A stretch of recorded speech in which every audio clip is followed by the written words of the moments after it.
তারপর বলো, কেমন আছো রুমে? আমাকে এত জরুরি ডেকে পাঠালে যে? বাড়িতে সব ঠিক আছে তো? কারো কিছু হয়নি তো? কি বলবে বলো?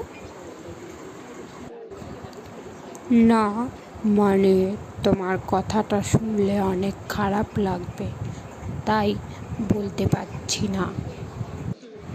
ওহো, কি হয়েছে বলোই না। আমার কিন্তু খুব টেনশন হচ্ছে। এরপর আমি কিন্তু কেঁদে ফেলবো। ভালো হবে না কিন্তু। বলো, এক্ষুনি বলো। আমি 2 বছরের জন্য আমেরিকায় স্টাডি করতে যাচ্ছি, আর সেটা কালকেই যেতে হবে। 2 বছর? আর তোমাকে কালই যেতে হবে?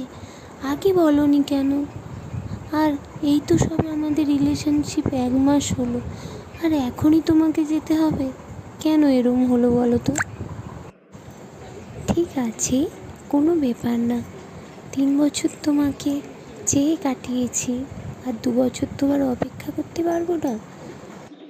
কষ্ট পেও না, আমি তোমার ছিলাম আর তোমারই থাকবো, কথা দিলাম তোমাকে।